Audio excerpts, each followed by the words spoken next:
Hey everyone, and welcome to another speaker interview. I'm your host, Chris Cardi, and welcome to Breaking the Ceiling series. Today, I am honored to be interviewing Antonia Bowring. Y'all, when I tell you guys, Antonia is one of the top executive coaches for C-suite entrepreneurs. And right now, she has a book out that is called Coach Yourself. Antonia has also been voted one of the top 10 coaches to watch in 2022. And today, she will be sharing with us all of that wisdom that she shares with her clients. Antonia, welcome. It is good to have you, and tell us a little bit about you. Hi, Chris. Thank you. Yeah, it's great to be here. And a little bit about myself. In order of importance, I'm a mother of two sons, kind of almost grown. I am Canadian, and I am an executive coach in New York City and wake up every morning blessed to do this work. It was what I was born to do. It just took me a while to figure it out. Yeah, And and prior to executive coaching, which I've been doing for over a decade, I was in management consulting and had leadership positions in an environmental nonprofit and an organization that helped women start businesses. oh, that is so great. It is an amazing thing to be able to do that thing which you love, right? Your purpose. Oh my God. Yeah, yeah. And you know, I do want to say, not everybody says this, but I do want to say we don't all get to do what we want all the time. And I have a deep, deep respect for, um, parents who can't do what they want because they have responsibilities and caretaking roles. And sometimes I feel that we don't honor that enough, that there's this, oh, follow your passion, well, that's great, but not everybody can do that. And I think it's important to honor adults who step up to their responsibilities. Yeah, that is so true because as a parent myself, for many years, what I did wasn't what I wanted to do. It was what I had to do. So Thank I you. understand like the sacrifices that comes with that, right? Sometimes the person that you are, the purpose that you have, even knowing what your purpose is, you can't really follow that purpose right now because there are people you are responsible for and they come first. Yeah. Yeah. So thank you for saying that. Okay, Yeah. so executive coaching. Why executive coaching? How did you end up there? Yeah. Well, to make a very long story short, the organization I was running, I had opened their office in New York, and the headquarters in California sort of went bankrupt. Nonprofits don't go bankrupt, but essentially, conceptually, that's what happened. And Okay. we were doing really well in New York, but we didn't control our getting to money. We didn't control our budget, right? We didn't control our finances. All the money we raised went to literally the mothership, right? And Mm. when things were shutting down, I really felt very strongly the next thing I do, I want to be in control. I want to be in control. I want agency for if there's failure, I'll own it. And if there's success, I want to own it. And I don't want to be sort of hamstrung by these other structures. And so we had a coaching program in this organization for the women entrepreneurs with pro bono coaches. And one of them said to me, "What are you going to do?" And I said, "I don't know. Take a break." And she said, "You should take my coaching course. You are a natural." And literally, I took her coaching program at NYU, and I literally never looked back. So it was almost like you found your calling. This is the thing that you were made for. Yes. Yes. 100%. And I do want to make one other point, which kind of goes back to our responsibility point that we were making as adults. People say to me sometimes, Oh my God, you're so entrepreneurial. You look at the risk you took. And you know what? The reality is I actually have a low risk tolerance. But when you kind of have nowhere to go but up, Mm-hmm. it's really easy to take risk. And because it's not risk, right? I'm not risking anything. And I've thought a lot about that. And, there are ways to be entrepreneurial, be really successful, even if it actually isn't your profile to feel comfortable with a lot of risk.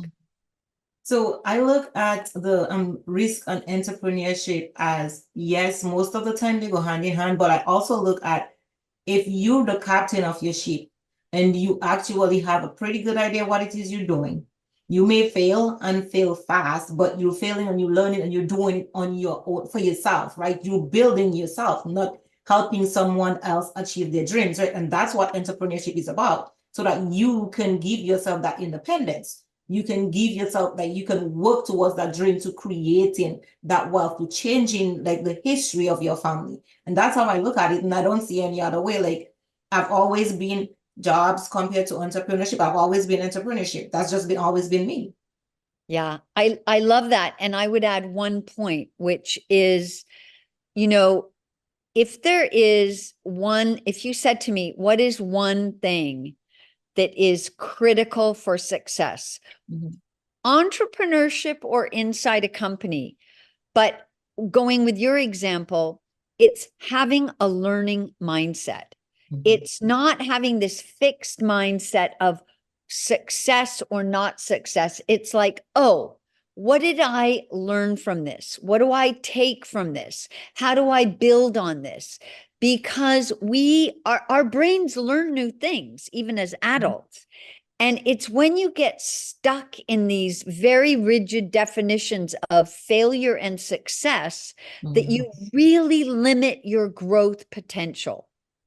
Exactly. That's it right there. As long as you're willing to learn. And then one of the things about being an entrepreneur is that the first thing you have to know is that you're going to fail. It's not if, it's when you're going to fail. The difference is, what are you going to do when you fail, right? It's failing fast, moving forward, learn something and move forward. And that's just entrepreneurship for you, right? Okay. So you moved from being in the corporate world to being an entrepreneur, right? So tell us a little bit about your journey being an entrepreneur and accumulating wealth.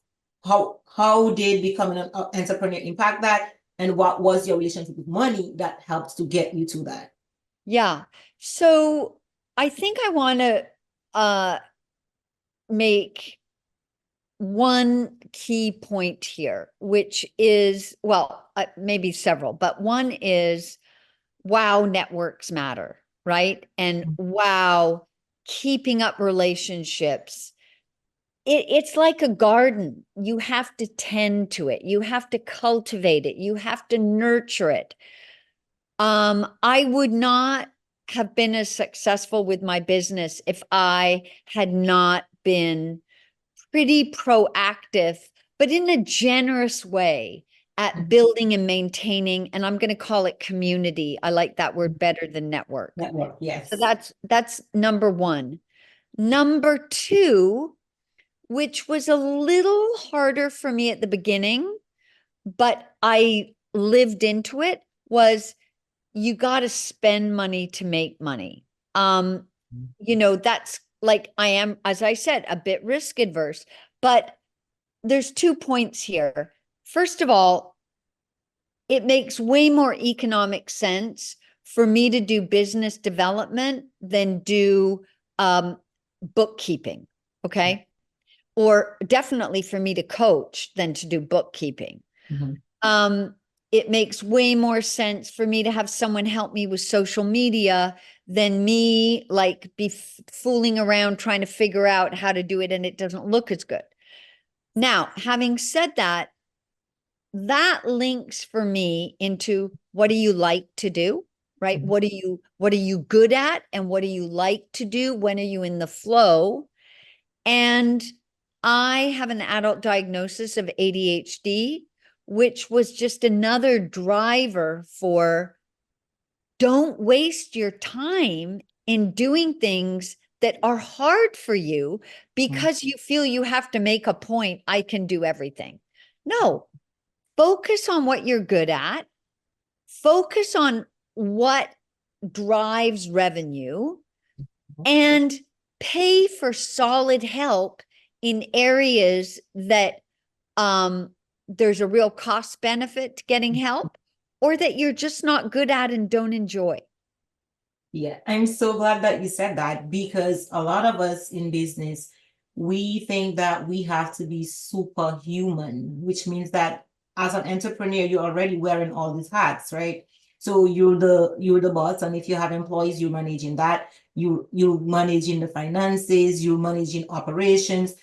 It's everything. You have a stake in everything, but you one person and you can't manage everything. So it's the idea of you can't be a superhuman, you just a human, and delegating when delegation is required. I really love that you said that because this is something that we struggle with. I struggled with it in the beginning. I'll be honest, I struggled with that in the beginning as well. Letting go and letting others understanding that they know what they're doing and just keep to my zone of genius.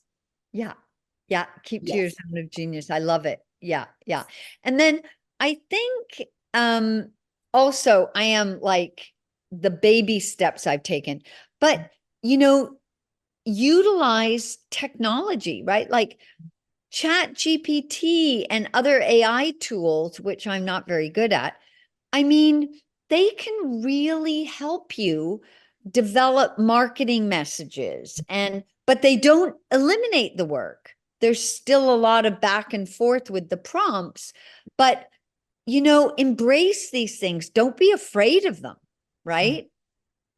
Yes, because it truly helps to collapse time and get you to that result quicker than Yeah. if you were to do it on your own. And that is one of the key things in entrepreneurship. How Yeah. quickly can you get things done Yeah. and still maintain quality? Yeah, so Yeah. that's really good. Okay, so your relationship with money. Tell Yeah. us about that. Yeah. Oh boy, who doesn't have a complicated relationship with money? I was brought up by parents who were children during the Second World War in England. And so I grew up with a really, really, really strong work ethic. I always had a job. I always earned my own money as a teenager. Um, I paid for a lot of my own college and it was in Canada, so it was cheaper. But that instilled in me just a kind of basic, well, we all work and we work to save money and to uh and we stay out of debt. Like I am full of admiration for folks who have the risk tolerance to load up their credit cards because they're entrepreneurs. Mhm. But wow, did I learn never carry credit card debt. Always pay off your bills. Always save a little bit every month. I always remember my mother had like a very traditional household. Her income was for the extras, and Mhm. she saved it for the extras. And my father's was the main income for the family. And I Mhm. remember my mother saved up a lot of money. I don't remember how much now. And interest rates, oh, this was a long time ago. They went through the roof, like 20-30%. Lots of people lost their homes. Mhm. Must have been in the 80s or 90s. I don't remember. And my mother my parents had to renegotiate their mortgage, Mhm. refinance their mortgage. And for this short period of time, my mother literally handed over all her savings so that we could keep our mortgage under control. And it just like drove this deep message in me that you have to have reserves, that you have to save money. Mhm. Um, And that is something that I have consistently done as I've grown my business. I work with contractors. I have certain like cash flow that I, have to manage to pay contractors while I'm waiting for income to come in. And so for me, a key thing is having savings in order to surf and navigate through those waves of cash flow crunches. No, I'm really glad that you said that because that's one of the things that depending on the industry that you're in, your business goes through what I call it feast to farming. There are seasons when you have a lot of income and then there'll be times that you have low income. But you need to understand the movement of cash in your business. And like you said, you have that reserve insert in savings to always be able to cover your obligations, even while you're waiting for cash flow to come into the business. That's a really smart way to manage your cash flow. Yeah. Surprisingly, a lot of people do not do it that way, and that's something that I think that needs to be addressed. So as people go through, like as you become an entrepreneur, as you going through that process of growing your business, understanding like this is one of the things that has to be like a foundational piece in the business is managing your cash flow. Yeah. Yeah. 100%. And, related to that, I think for service kind of oriented businesses, consulting, advisory, coaching, I was in a network of like small or solopreneurs, growing businesses run by women. And the number one issue that everybody wanted to talk about was not charging enough for their services, like undervaluing the value add they were delivering and feeling uncomfortable about charging what they were worth. And I'm telling you, a really strong network of successful women. And I would say it was the most universal challenge, how to price my services so that I am charging what I'm worth and what the market will take. And also how to turn down something if I know it's undervaluing my my experience or my service. That is, I think it's hard for everyone. I think it's much harder for women. So I think that is the perfect segue into let's talk about your book because you wrote a book that's called Coach Yourself. And in this book, there's a framework that talks about having critical conversations. And this speaks directly to that. So let's talk about that a little bit. Let's talk about your book. Tell us a little bit about your book, what it's about, and then let's go into that framework. Yeah. Okay. Thank you. So the book is the publisher Wiley contacted me and said, why don't you write a book? And I was like, what do I write a book about? And what I realized was executive coaching is very elite. It's expensive and not everybody can access it. And what I wanted to do was democratize executive coaching. And I use the same dozen frameworks, including that one for critical conversations, over and over and over again in my work. And I thought, all right, let me serve up these frameworks in a way that you, Chris, or anyone could buy the book and say, oh, okay, yeah, like I'm kind of struggling as a manager. Oh, let me read these key management frameworks, or I'm struggling to build my team and get it cohesive and successful working together. Oh, let me look at this framework for building successful teams. Or, yeah, what are like communication challenges I'm having, either as a manager or a direct report or as someone trying to raise money or whatever? Let me look at these best practices of communication. So, and I truly believe if you are motivated, you can make a lot of headway using these frameworks that I sort of present for you to apply them to yourself. So that's sort of what the book is about. And then the framework you're referring to is, it's called COIN.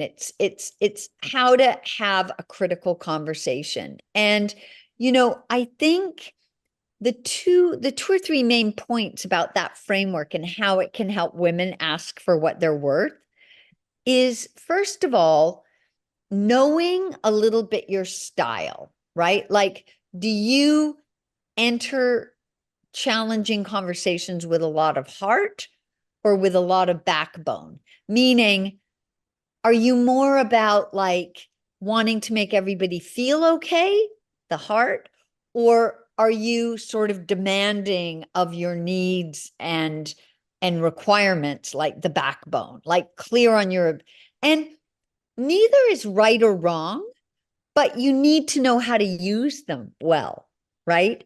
And you need to know what the conversation requires. And it's a dance. So the first thing is really prepare for a critical conversation. What you really want to do is create common purpose. So it's not just, I want to be paid what I'm worth. It's, I understand what your need is, and let's talk about how I bring my expertise and experience to help meet your need. Okay, I just created common purpose. So I'm already opening up that container of, oh, okay, she wants to help me. And then I want to ask questions. I want to get curious, right?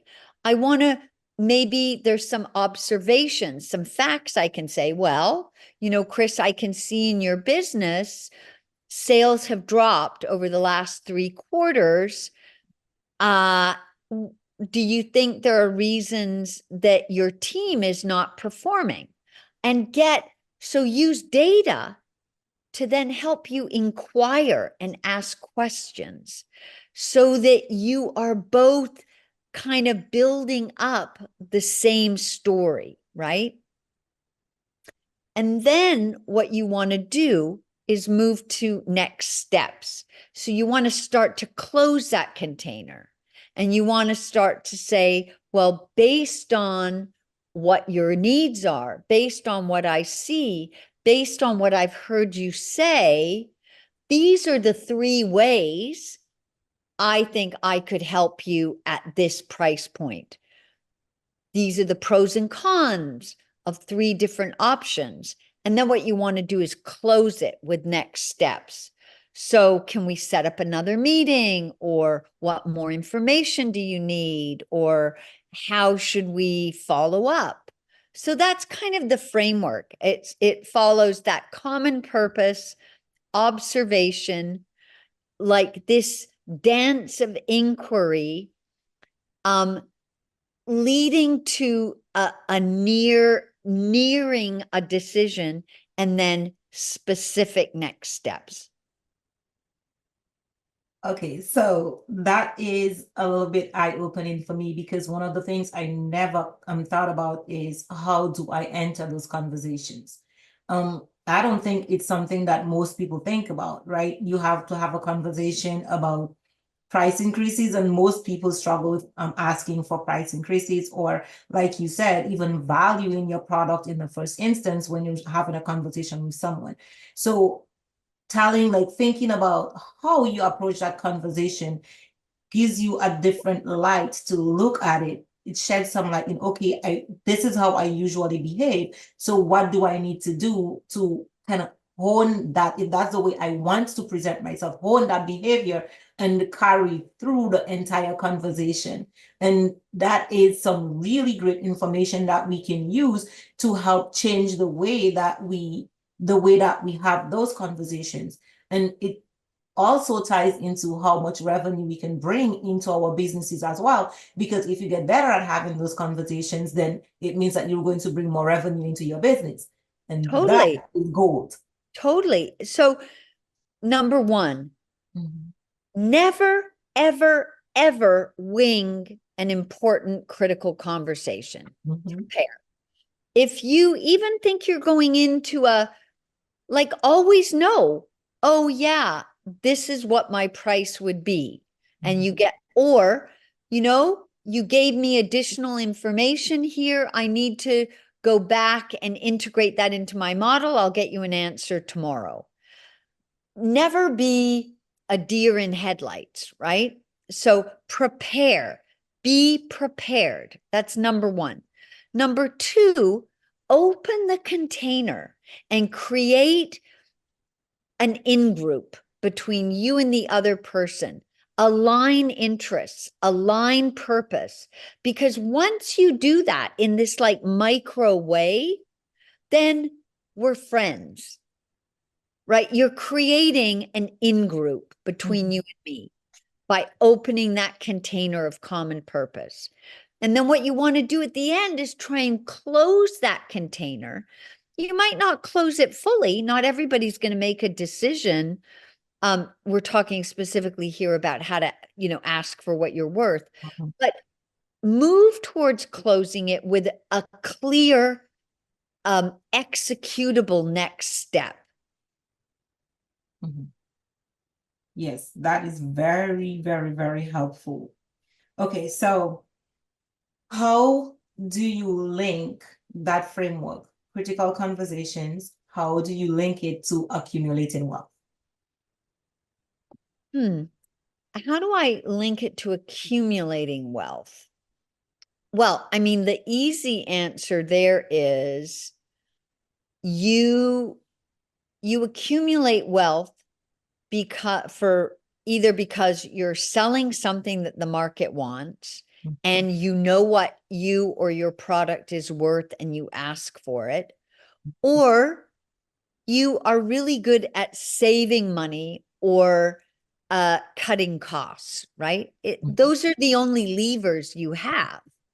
And so having critical conversations is a tool for either driving revenue, saving money, or cutting costs. It's just a really lovely little checklist that you can use in any situation where there are uncomfortable emotions, which are the hallmark of a critical conversation. And money is always, not always, but 99% of the time, an awkward conversation. So the more you can have like a framework to fall back on to get you through those awkward moments, the more a framework like that can help you drive revenue, cut costs, or save. Oh, thank you. So any final advice? So if you had to give one piece of advice to women entrepreneurs, what would that be? Yeah. So I have a bias in that I work in the service sector, right? Service industry. I would say, so there's a little bit of bias towards that part of the marketplace. Do not try and be all things to all people, because we live in a world of micro markets, targeted markets. Do not try and be everything to everyone, because then you cannot be at the top of your game. You can't be at the top of your game in everything. And I'm telling you, people are smart. They know when they are getting value. And you have to be specific and targeted in order to break through. Oh, thank you so much for that. Okay, so now tell the audience, how can we find you and your book? Great. So the book, Coach Yourself, is on Amazon. Please leave a review when you buy it. Just my name, Antonia Bowring, Coach Yourself, Amazon, you'll find it. My LinkedIn is my name, Antonia Bowring. You can always contact me there. My website is AB Strategies. So that's A for Antonia, B for Bowring, -strategies.com. Easy to find. And you can also find it through my LinkedIn. And I have a lot of resources there, a lot of articles, both. And then my passion project is on TikTok. Antonia Bowring 963 is my TikTok videos that are really targeted at the ADHD community. Oh, that is great to know. Thank you for sharing that, especially about the ADHD community one, because my granddaughter was just diagnosed with ADHD, so it would be a great resource for her Excuse parents. me, you said your what daughter? My granddaughter. You have a granddaughter? Yes, I have a My God. 12-year-old Okay, I'm granddaughter. going to tell you right now, all you need to do to make $1 billion Mhm. is put in a jar the skin cream that can allow us to be as beautiful as you are with a granddaughter. Oh my God. Okay. Okay. Thing is, I don't have a skin cream. I really don't. Don't even say that. You just destroyed the skincare industry. Good living, meditate, like whatever it is you're doing it right. Okay, thank you. Okay, so thank you so much for doing this. I really appreciate you taking the time to share all of this information with us. And I know that the women who listen to this are going to get so much value out of it. And I look forward to staying in touch with you and maybe connecting and collaborating and some other things in the future. I am truly honored to be able to do this with you.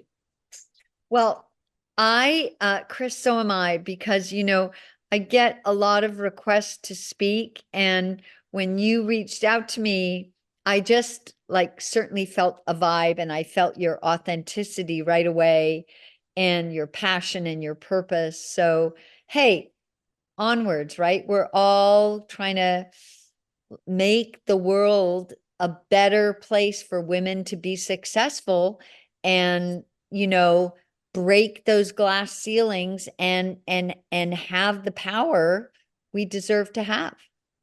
Yes. For me, I think this has opened my eyes to so much. When I started this, it was because it was something I had to do. It was something that I was running away from for a really long time. And the point came, I had to do this, right? But the support was so overwhelming, it was unexpected. I really thought that I was going to have to work hard at this, like to get the speakers, to get people to come on board. And it has been so easy. And I've made so many connections. I'm just in awe.